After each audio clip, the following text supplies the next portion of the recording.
Welcome to Island Living Today, a monthly speaker series where local experts share valuable insights to enhance your home ownership experience on Vancouver Island. This series is brought to you by top realtors on Vancouver Island.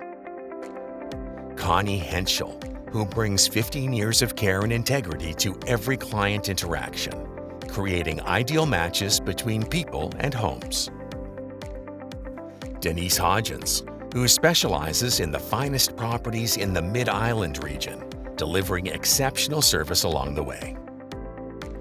And Laura Healy, who's passionate about sharing her in-depth real estate knowledge and professional connections with her clients. Thank you for joining Island Living Today and being a part of our community. Today, I have the pleasure of introducing two fabulous speakers who are graciously given their time tonight to share with us what they do. So I'm going to first start with introducing Chef Luke Griffin. Hi, how you doing? Yeah, that's great, Luke.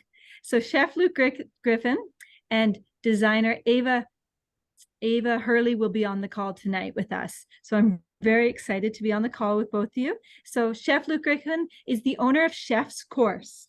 His journey in food and the food and beverage industry started when he was 14 years old as a dishwasher and prep cook. Soon he realized he wanted to have a career in the food and beverage industry and trained at the George Brown Culinary Institute. 27 years later, after having worked in a wide variety of restaurants, including Oliver and Bonacci Hospitality Group in Toronto, the Coast Hotel and Resort Group in Western Canada, the famous and locally known restaurant in Victoria, a seafood restaurant, Pescadores, and one that most of us know in the Nanaimo region, the Maley House. Chef Luke Griffin in 2019 launched Chef's Course to deliver an intimate and private chef's experience to residents on Vancouver Island. As someone who constantly seeks inspiration, Chef Luke spent his time at the prestigious Le Cordon Bleu Culinary School in Paris, France in 2002. I wish I could have gone. And strives to infuse 2022, sorry. Oh, sorry, 2022. My apologies. And strives to infuse his love for family, tradition, and the outdoors in every bit of his delicious creation. Eva Hurly is the owner of Spaces by Eva, a residential and commercial interior styling agency. She's passionate about about the connection between your home and your sense of emotional wellness. As an interior stylist, she dresses a space so that it not only looks great, but feels great while it still is functional, and it expresses the client's taste. She loves the challenge of finding a creative, efficient, and cost-effective way to transform a home. With vast experience living in Spain, South Africa, and Canada, Eva is happily settled on Vancouver Island, where she often takes inspiration from the great outdoors. She's a proud mom of 2 adulting children and a grandma of 3 fur babies, a supporter of all things local, and a promoter of living your best life now. I'm super honored to have both of our guests here today, and we're going to let Connie kick it off with Eva, and we'll get this show on the road. Okay, sounds good. All right, Eva, we have a couple of questions. We're going to start with some questions for you. So, oops, hang on here. Just making a little, bear with me. I'm trying to do, there we go. Okay. So Eva, first question. What is interior styling and how can it play a role in creating a positive experience for people gathering together? Well, good evening, everyone. And first off, I just wanted to say thank you, Laura and Denise and Connie, for this wonderful invitation to be a part of this event. It's great to meet some of you that I haven't met before, and let's get on with this event.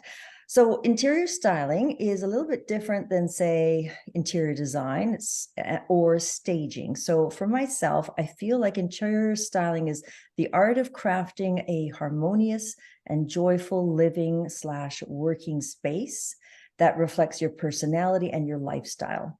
It's got to be inspiring and it has to feel good.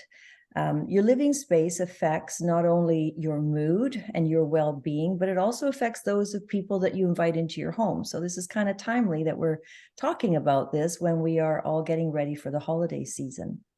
Some of the things that I do when I'm doing interior styling is rearranging existing furniture for a client.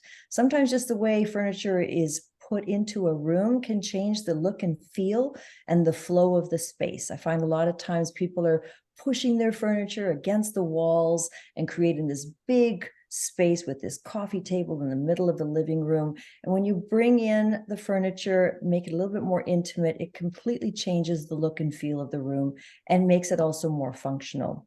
Artwork, the way it's hung, mirrors, where they're located, colors can evoke different emotions as well. And adding textures to your decor, pops of color in accent pillows or throws can literally transform the look and feel of a room.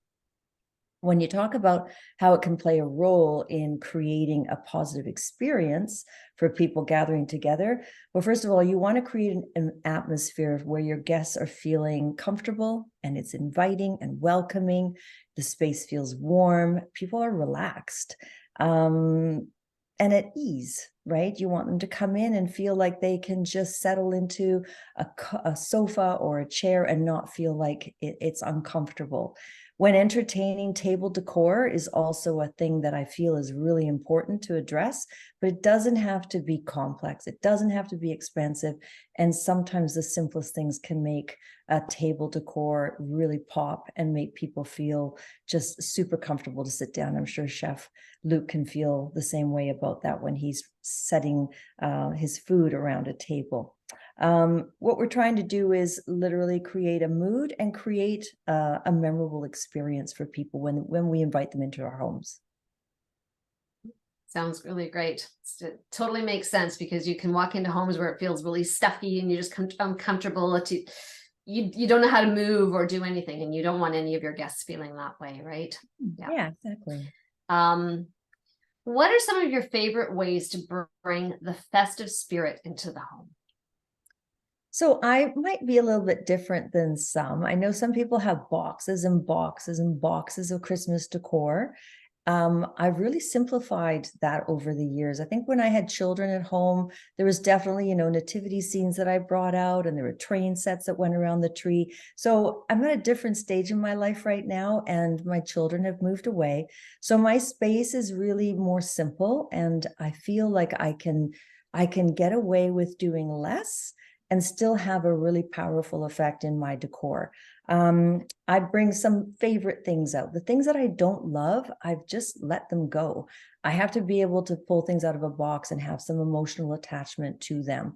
I'm not really a big fan of a lot of consumerism decor. I tend to feel more attached and emotional to something that's locally made.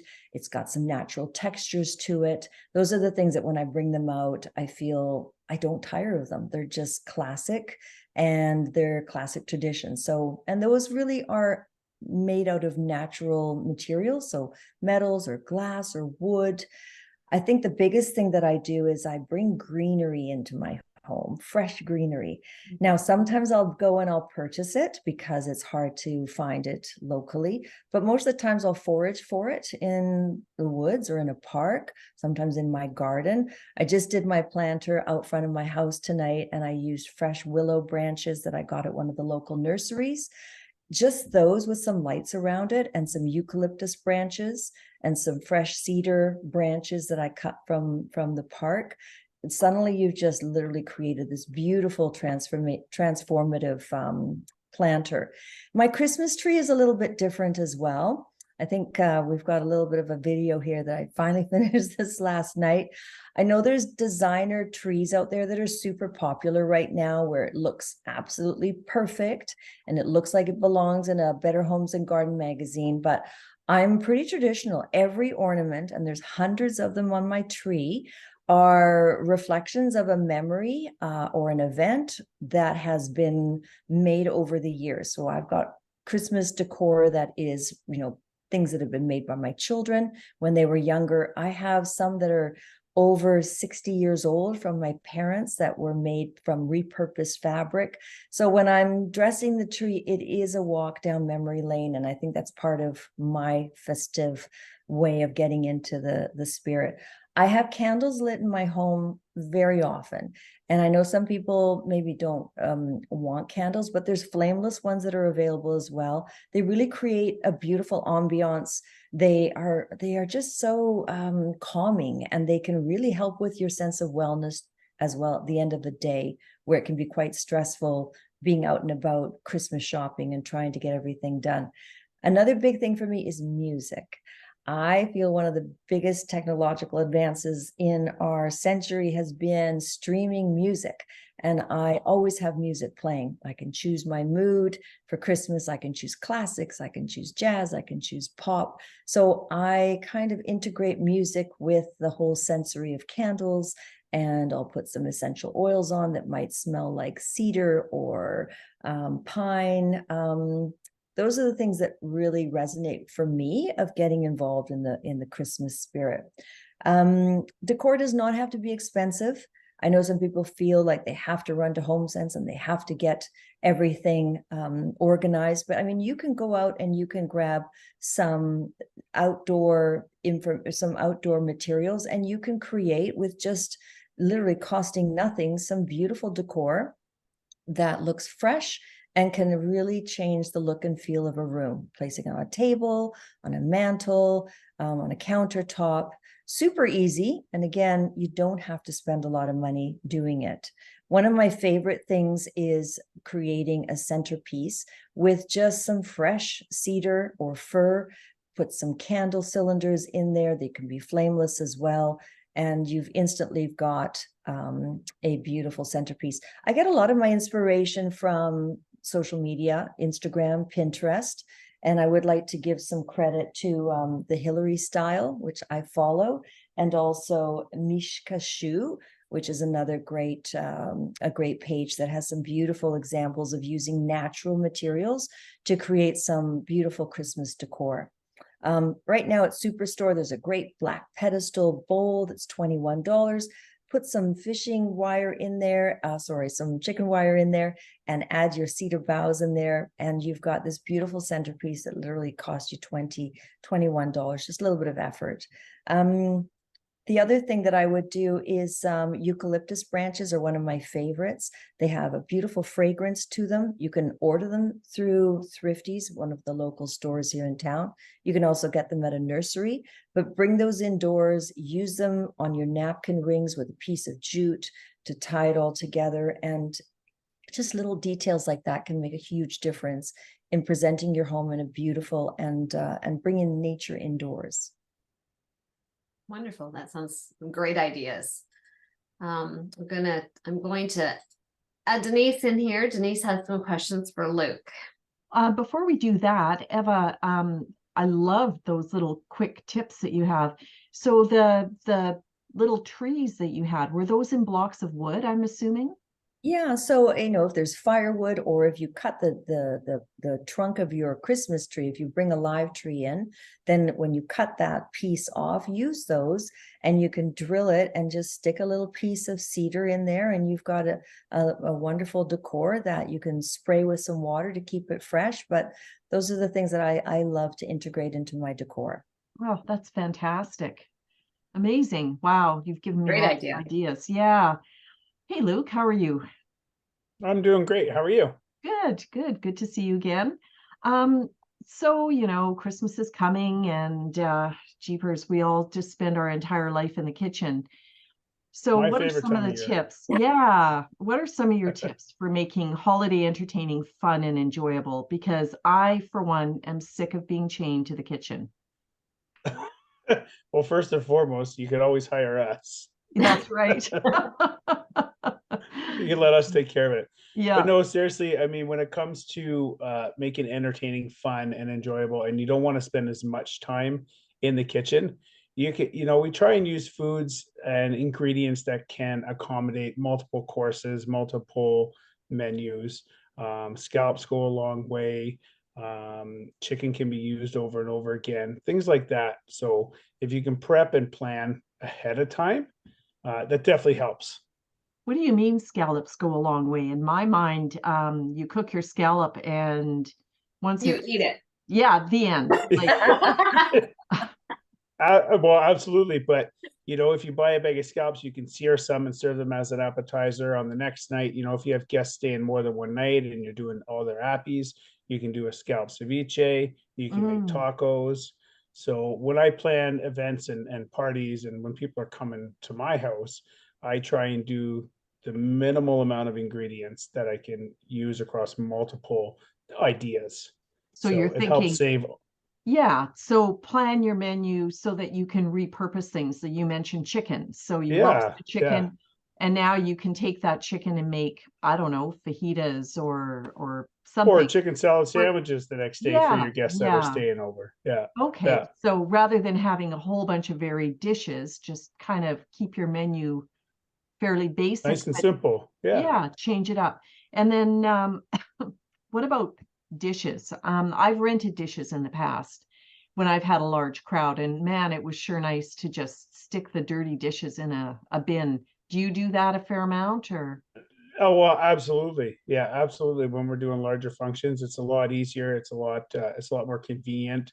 It's very cost effective because it doesn't cost very much to rent plates and cutlery and glassware for 20 or 30 people. Yeah. And then you save a lot of time with having to not clean it by just Mhm. putting it in the bin, and they come and pick it up.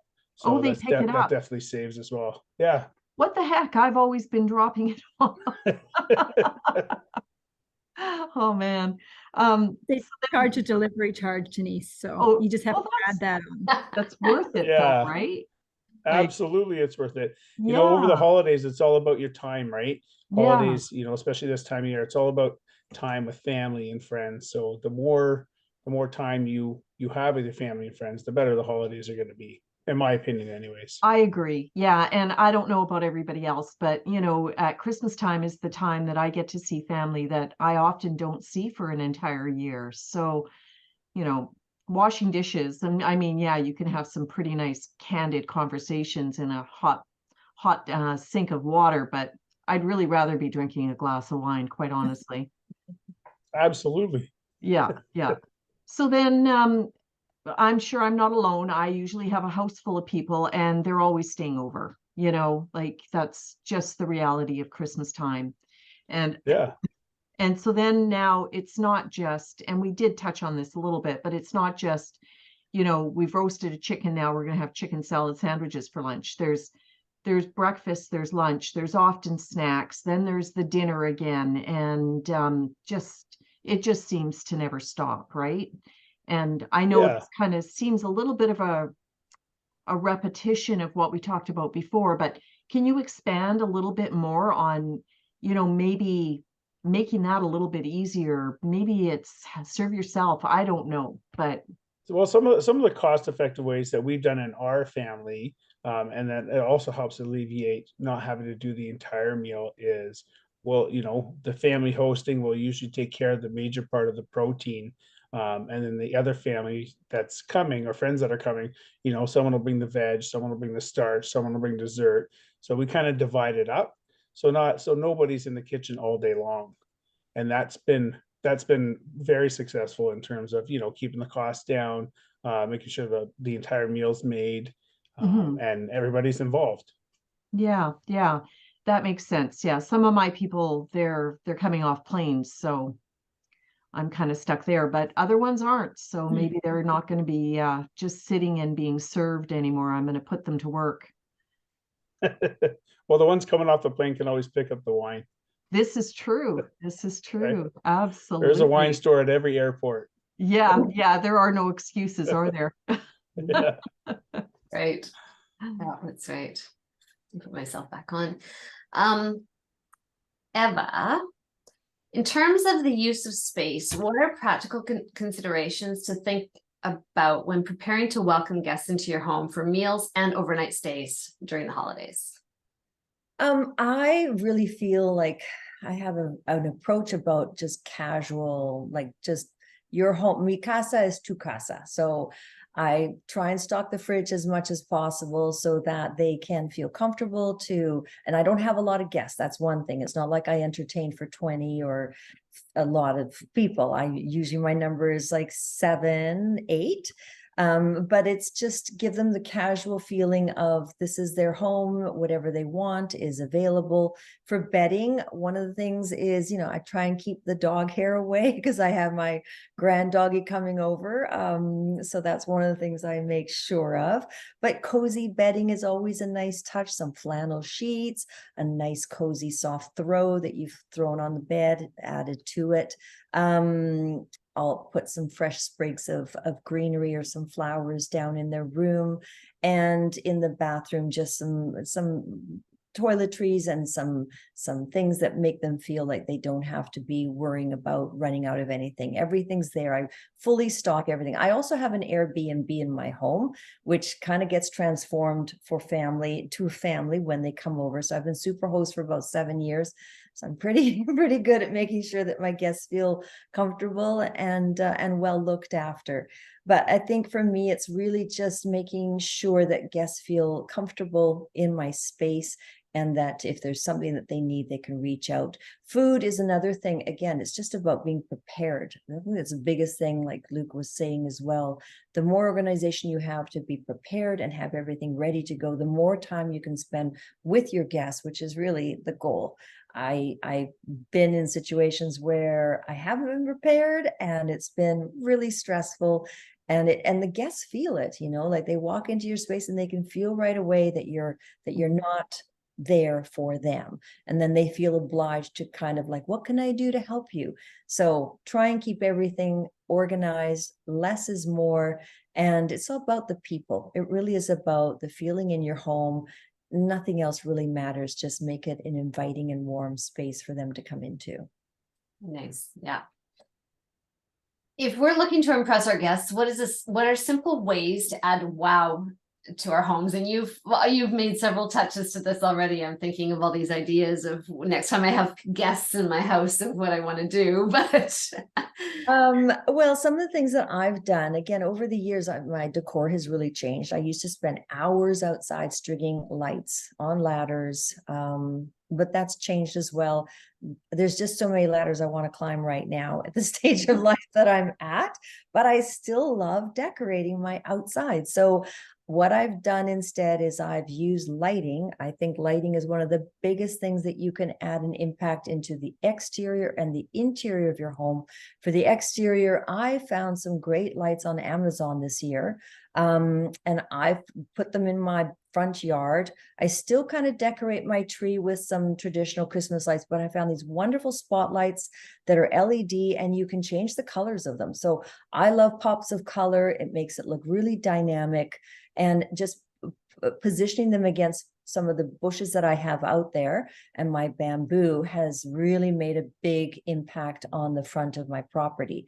Inside, I again use lighting as well. I love white lighting in my interior. I try and stay away from anything colorful. I just feel like it feels like a bit of a twinkling, very calming feeling.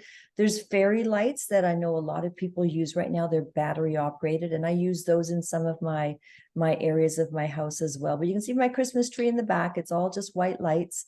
The other thing I do is greenery. As I said, like I will bring in fresh greenery, whether it's mosses or eucalyptus or cedar or fir. And I find that it just makes a huge impact in the table decor too. Got a couple examples there of a charcuterie table that we did, which is just butcher brown paper and just stretch it across your dining room table, put all your stuff on top, and then in the middle, just a simple arrangement of some eucalyptus and some fresh greenery that kind of just is at the height that makes the food stand out, not necessarily the arrangement itself. And then I've also got that picture of that pedestal bowl that you can get at Superstore, and you can add your greenery to it with some candles, and you've got a beautiful centerpiece. So simple, really. It's just, less fuss, but just a little bit of time spent in gathering some of this beautiful greenery and bringing it into your home. Wonderful. Yeah, it sounds exciting. That's great. Great ideas. Thank you. I know where I'm going. Right? Or who I'm calling to come over and take care There of you it. go. Yeah, Yeah, too. Yeah. absolutely. Yeah. You bet. I was just going to say, I like that charcuterie table idea. How cool is Totally. that? And, after everybody leaves, you just roll it up and you put it in the compost bin. I mean, it couldn't be easier. That's fantastic. What a great idea. Yeah, yeah. So Luke, what tips can you give us as a host to prepare for a special gathering, just to make it super easy? So you as a chef, if you were having a special gathering, what would you do to impress people, but it would look like you'd spent hours or really gone to the nth degree, but it's super easy and anybody can do it? That doesn't look super well, easy. To That anybody does to not do. look super easy.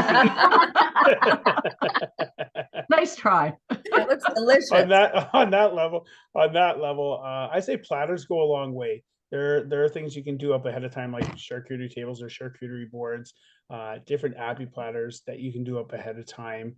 And we actually use a lot of greenery from the outside as well. We cut cedar hedges and things that we lay across the table. We have some glass bottles that we put lights in, things like that, and a couple of Grinch trees we throw on a table, and it just kind of makes everything pop that much more, right? A little more detail. Yeah, it definitely helps. But the platters, that you can do up ahead of time, definitely help for sure. Yeah, I wish my plates looked as beautiful as that. Yeah. Now Thank you're you. just make me feel bad. Yeah, I've seen those bottles, and you put the twinkling lights in them, the little fairy lights. Where do you find those bottles, Luke? Those bottles, I think I found those ones at Superstore, either Superstore or the Again. dollar store. Oh, Yeah. okay. Every once in a So, while, yeah. all those little stores will have great little finds if you just keep an eye out. So yeah, I So, bought a yeah, couple of those, and those. Just go out and pick up some neat little inexpensive things, dress them up, and all of a sudden your table pops. Yeah, Yeah. the olive oil store here in the North End has those bottles as well. Oh, neat. All of this and Okay. more. Yeah. I don't know about you, but everything that you buy these days the price is ridiculous, and you're getting less. I think they call it shrinkflation. Like, Yeah. yeah, we have a new term for it because it's just everywhere. So how do we keep costs under control? Do you have any tips for us for doing that I know my turkey, we get a fresh turkey and it costs us $120 for a bloody Yeah. turkey. Yeah. Yeah. It's delicious, but still, Yeah. Well, I mean, there are other options that you can do. I know traditionally it's turkey. A beautiful glazed ham is a little more cost effective and can be just as delicious. And I know, the term shrinkflation, where the price is the same, but you get a lot less. Honestly, I tend to shop with local farmers as much as possible. I use what's in season. Now, farmers markets and stuff, people always say, oh, it's a little more expensive. But when I compare it to the shelf life I get out of those products, I actually save money in the long run. I can buy a bunch of carrots from a farmer and I can use those over 2 or 3 weeks, as opposed to buying something from a grocery store, which usually rots within the first week, Yes. to 9 days. So I'm a big fan of supporting local. So I do try and shop with the farmers as much as possible. And I find, if I pay an extra $1 for a bunch, but I get 2 more weeks of life out of it, then I've saved money in the long run, because I'm not going out every week to buy the same product. Absolutely. So I think that's something that people really look past because they're looking at the immediate dollar spend as opposed to the longevity in their product. No, I totally agree. The last couple of times we've been lazy and we've just run to the grocery store, bought some broccoli, and never got through the head of broccoli before it went bad. Yeah. Both times I Yeah, had to throw it away. or it goes rubbery really quick too, Yeah, right? yeah, Like, that too. Yeah, no, and it's just criminal. You go to yeah, use it and it's rotten and you've spent a bajillion dollars on it, and yeah, no, that's yeah. that's So a I say shop local and what's in season. Try and plan most of your stuff around what's in season. yeah. Um, So there's only fall so and much you winter can root do. vegetables and Yeah, and they're They would last hardier and better. starchier and Yeah. yeah. and nuts and dried fruits and that kind of stuff too. Okay, great. Those are great tips. Yeah, that makes sense. Yeah. Yeah. Eva, if folks are using the same holiday decor year after year, what is a cost-effective way to update their holiday look?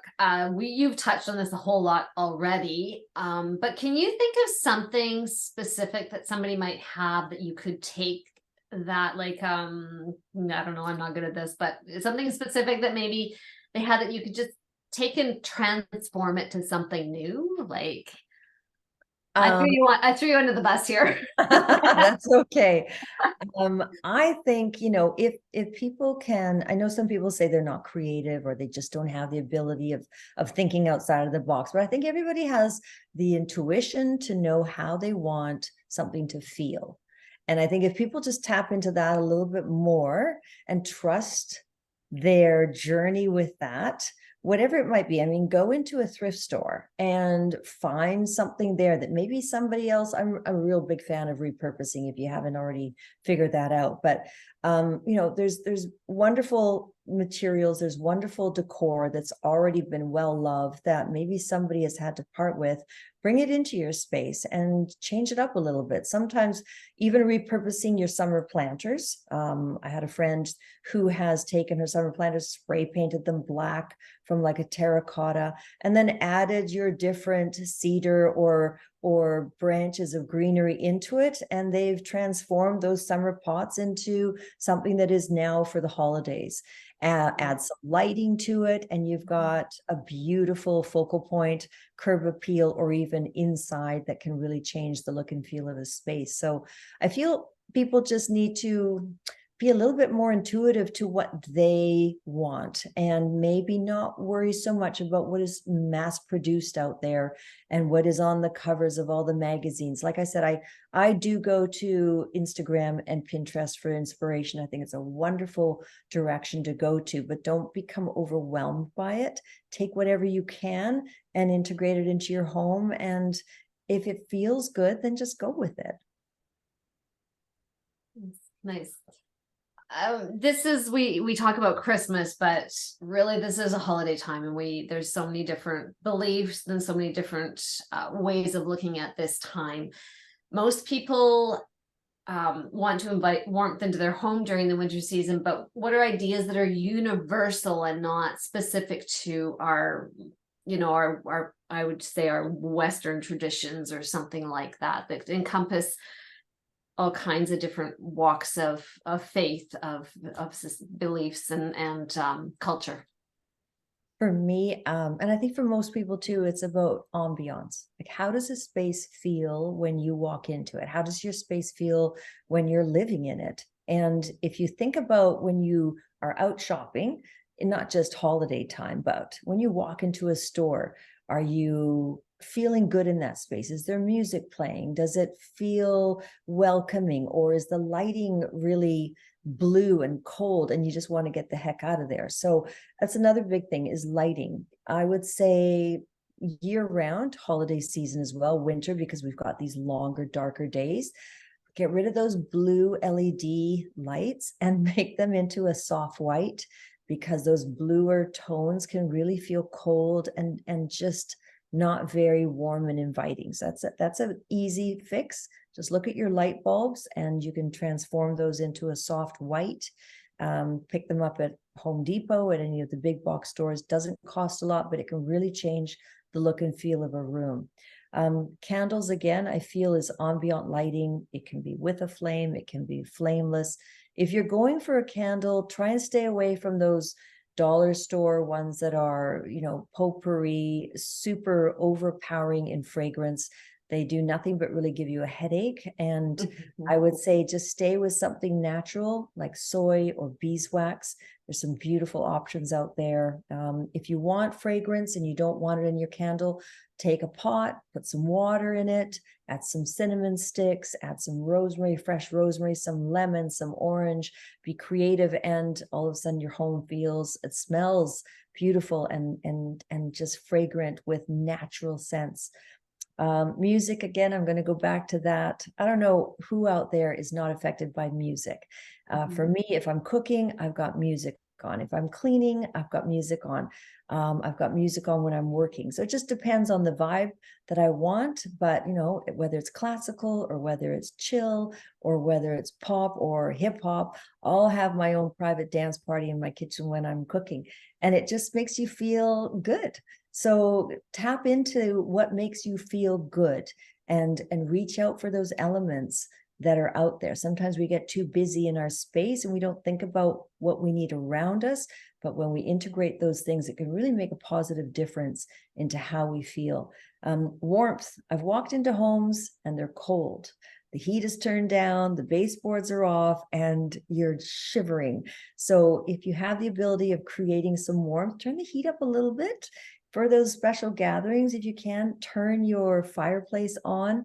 I have an electric fireplace, but I also have a TV mounted behind me there. It's a frame TV, and I'll put the TV channel with the Yuletide Longa there, and it's got those sensory things. You've got the log crackling with the flame, and it can really change the ambiance of a room. So don't be afraid to tap into those sensory things to really make your space feel super inviting and warm. It doesn't have to be just for the holidays. It can be any time of year. Lovely. Thank you. Yeah, that's amazing. I absolutely love candles and fires. It does make all the difference, that's for sure. Okay, so we've lowered our stress level by turning on music and enjoying the time we're cooking. So now we've got a group of people, and lo and behold, everybody has issues with what they can eat and what they can't eat. Luke, help. Well, I'm not when your it dinner comes, guest. Don't worry. I think you know, definitely worry about your guests' allergies, that kind of stuff. But I think the world of allergies tends to be overthought a lot. A lot of food is already gluten friendly. It's easy enough to keep nuts out of products, things like that. If there are multiple allergies, I would say scrap the regular flour and switch out rice flour when you're making your gravy, that kind of stuff. So there's so many great options out there now, whether they're ready prepared or not, to be able to offer such a wide variety of gluten-free, gluten products, products that don't contain nuts or soy. The world has come a long way in developing great products. So I don't think you'd worry about it too much. I mean, find out who has their allergies and just plan accordingly. Yeah. So for example, if you did have to switch out from a regular flour to a rice flour to make your gravy, is there going to be a change in your gravy? Do you have to do anything else to augment it to get it to thicken up, or will it just thicken like a normal gravy? It will thicken. The rice flour, it'll take a little bit more, but there are some great all-purpose flours out there that I've used for clients that are celiac. They are all-purpose flours, and it is actually a 1-to-1 ratio substitute. So if your recipe's calling for 2 cups of regular flour, it's actually 2 cups of the gluten-free flour. Okay. So that's what I mean by the products that have been developed are pretty user-friendly these days. Yeah, because gluten-free seems to be the big one these days. You know, I don't know if we have Yeah. too much gluten in our diet, and a lot of people are becoming intolerant, but yeah, it's very common to have somebody who has a gluten intolerance at your table. That's for sure. Yeah, I think it's the amount of gluten that they've been putting into the wheat and stuff. Yeah. You don't see a lot of those issues over in Europe these days. right? Because Mhm. they don't use pesticides in their products. So I've heard that. You're yeah, not the first person I've heard that from, that, our processing has a lot to do with our intolerances, but we yeah, digress. Um, yeah. I'm a firm excuse me. believer in that. Yeah, yeah. Well, natural. If you stick with natural, you can't go wrong. So from a chef's perspective, what would be some of the tips that you can give our guests tonight, or the people who have joined in, for preparing a delicious, memorable holiday meal? Do you have any great tips you can share? If you want to create something really memorable and really delicious, I would say don't try anything new the day of your event. Stick to things you've done in the past that you've done really, really well. Take your time, plan your meal, and do your best not to stress about it. I think a lot of people try and create these elaborate meals and take on too much.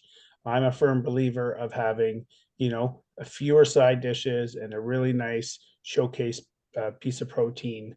And that meal tends to go a lot further than someone who's trying to create, multiple side dishes and more than one protein. So less is more. Yeah, as it typically is, right? So, how about sharing a recipe with everybody? What do you think? Could you maybe give us some tips on how to create a great charcuterie board? I've had your charcuterie, and just to let everybody know, it's to die for. It's absolutely to die for.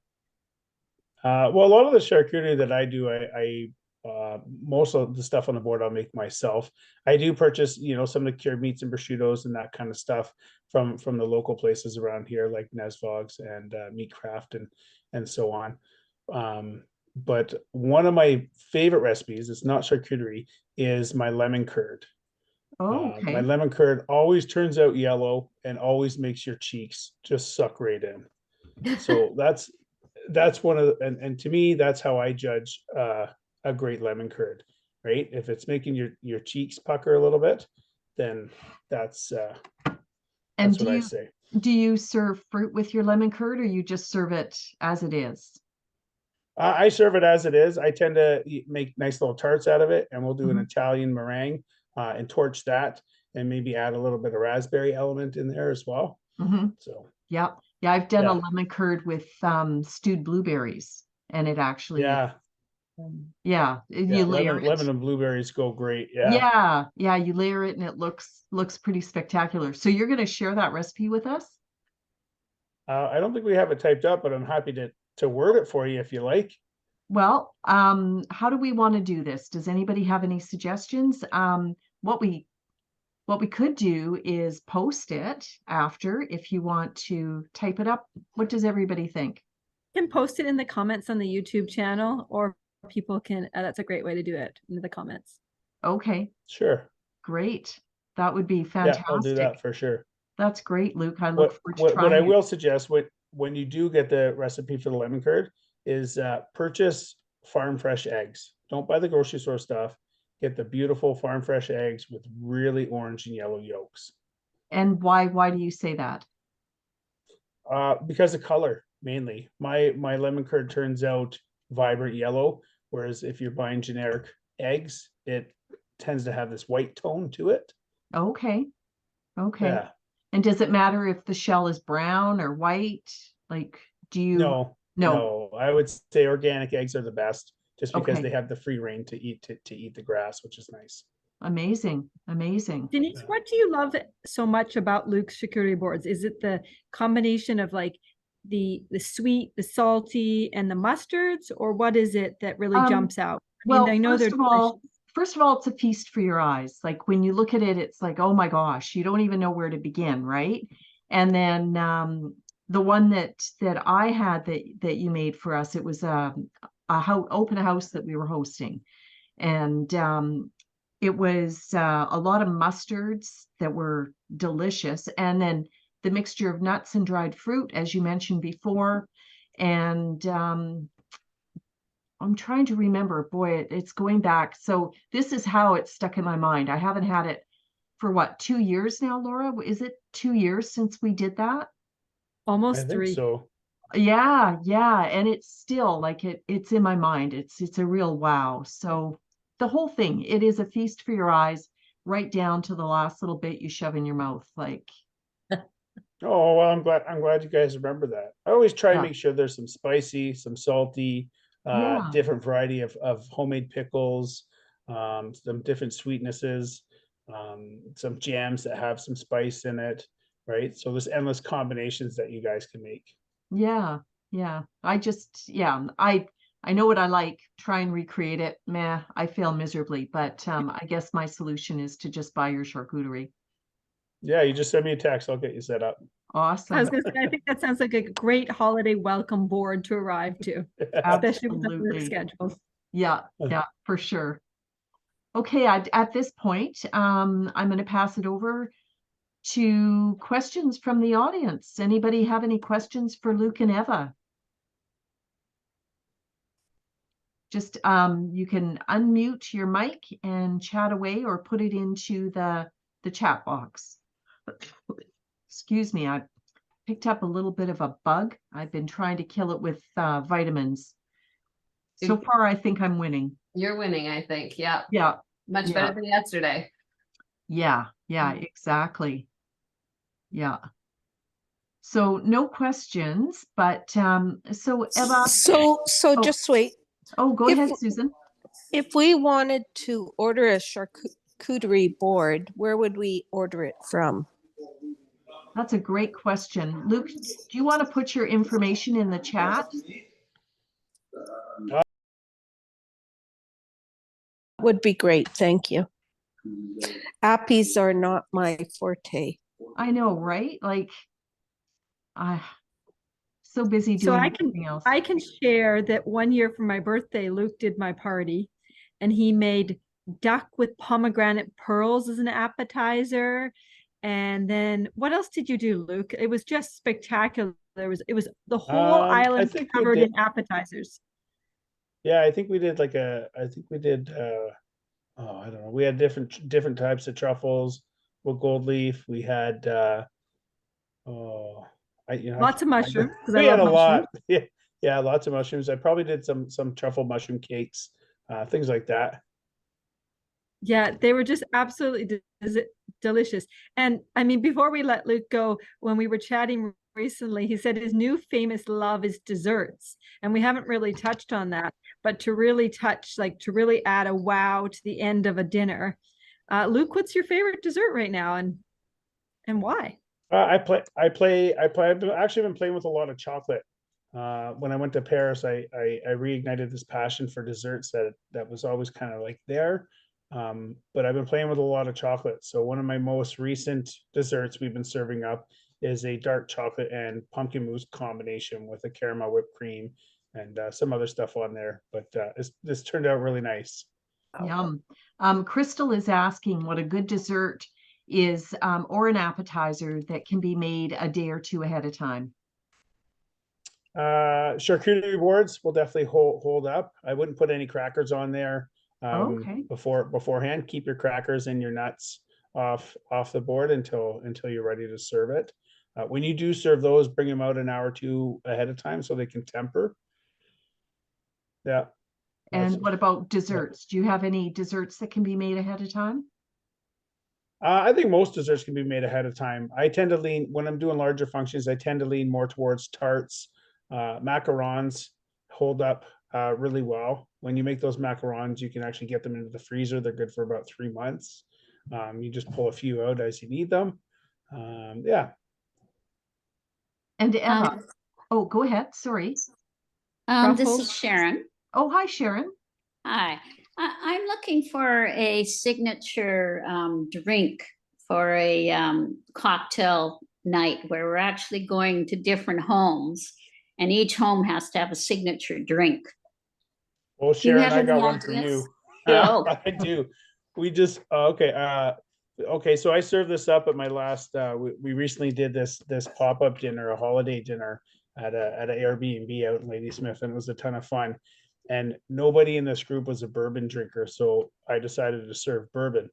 But what I did is I picked up some fresh pressed apple cider from Yellow Point Farms, and so I had that with some simple syrup and some fresh squeezed lemon juice. and we shook that up over ice, and we used Basil Hayden bourbon, and we mixed all that in, and we garnished it with some torched cinnamon stick and rosemary, and it was to die for. Everybody was asking for seconds. Oh, sounds good. What does torched cinnamon sticks mean? So you just buy like these little cinnamon sticks, and then we'll hold it over a flame till it starts to catch fire a little bit, and then you just wave it out and stick it right in the drink. So as you're drinking, the cinnamon infuses a little bit more, a little bit more, a little bit more, right? So it's very subtle at the beginning and gets a little bit stronger as you go. So as you're drinking, the whole flavor and the complexity of the drink changes as you go. Nice. Thank you. Yeah. Sharon, how many people do you have coming to your event? There's only going to be 8 of us. 8 of you. And so we're going to 4 different homes. One of the things that I saw, just to kind of parlay on what Chef Luke was adding to, his sounds amazing. But I saw something on Pinterest that I thought was really cool. And it's just taking your glassware and getting a sprig of rosemary, putting some water in the base of your glass, and then securing that rosemary sprig with maybe some tape or ribbon of some kind. So it's just holding it upright, putting it into the freezer. And then when it's frozen and your guests are coming over, then add whatever alcohol base you want, whether it's a gin, or it works best with clear spirits. So a gin or vodka, add that in there, add your tonic water, add whatever else. And then it looks like a little Christmas tree is actually sticking up in your glass. I just thought it was a really cool, creative way of creating a cocktail. Yeah, that really is. Yeah, I like that. That's fantastic. I have a question for you, Eva. Going back to, you were talking about napkin rings and how you put some eucalyptus on them. Yeah, so I mean, you could use eucalyptus, you could use rosemary again. Rosemary is beautiful because, again, it's very fragrant. Just taking a piece of jute rope and tying it around your cloth napkin, I mean, paper napkins can be great, but I would say splurge a little bit, get a cloth napkin. I'm having a family event here on Friday for our early Christmas. There's 9 of us, and I still go and I get rental dishes from a rental agency because I just don't want people to be bothering. Let's clean up. I want people to be relaxed and enjoying it. So dressing the table will be something that I really look forward to, but it's going to be simple. It's going to have the outdoors brought in, and I use things like black napkins against a white plate. I use burlap runners, anything to bring texture, and the great outdoors inside makes a really positive experience for guests. Oh, I'm glad that we touched on that again, because I had in my mind that it was a napkin ring that you were attaching some greenery to and tying it with jute. Too. I mean, so it's just the jute that's the I mean, if napkin you have a napkin ring, use it, but then add a little sprig of something from the outdoors and just make it a little bit more elevated than just a napkin. Totally transforms it. Yeah. That's fantastic. Excuse me. Do we have any more questions from anyone? Well, I have one more then. Awesome. Go for it. We're also supposed to supply an appetizer. Do you have a great idea for an appetizer that's kind of unusual or interesting? I would suggest, I mean, depending on what your cocktail is going to be, is maybe do a bit of looking around and some research and see what will pair best with the flavors you're handing off. Maybe you can interpret that into a really cool quiche or some kind of tart that you can do ahead of time and not worry too much about putting together as people are showing up. Yes, that's a good idea. Okay.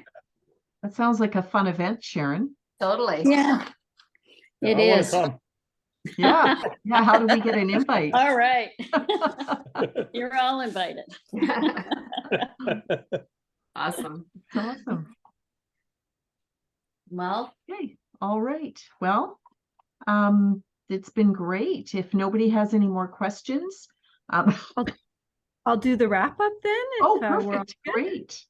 Fantastic. So thank you everyone for attending this call. It was super great to have both of our talented and knowledgeable speakers.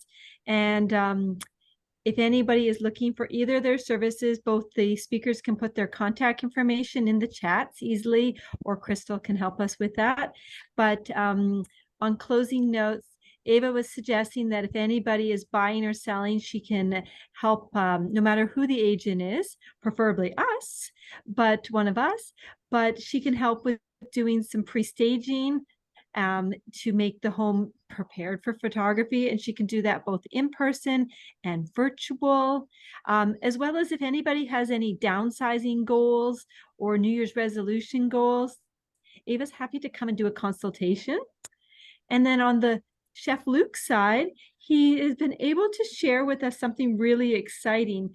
Many of you have heard, if you've ever lived in Vancouver, about Dine Out Vancouver. Well, Nanaimo has their second Dine About, so dineabout.ca. And this was started by some local restaurant owners in Nanaimo, I think from Camas, right, Luke? Yeah, that's right. Sarah from Camas. Yeah, Sarah's very progressive and very involved in the local restaurant community. So this is taking place January 17th to February 4th. And this is a fabulous opportunity to try some of the local restaurants you haven't already tried. And Luke will be part of that, launching 2 different menus and a contest as well. So a chance to win a custom dinner for 2. And we didn't really touch on it, but Luke's services can be as simple as dinner for 4 people in your home. They can be a custom birthday party. They can be platters delivered. They can be a work Christmas party, or they can be something as big as a wedding. So it's really super vast, but I know personally I've had some private, as small as 2. I had Luke make me Valentine's dinner one year. As small as 2 to 10 people entertaining in my home. And I've also had my birthday party in which I had him attend and make custom appetizers for my guests. And I can tell you it's worth every penny. It's quite a special experience to have, a personal chef in your home, especially one that caters your menu to all of your favorite foods for your birthday, as well as all of your favorite eating criteria. So never a dull moment, right there, Luke? Yeah, thank you. Well, and so thank you both so much for your time. And it was super great. I loved both your topics, and I've definitely taken away some great takeaways.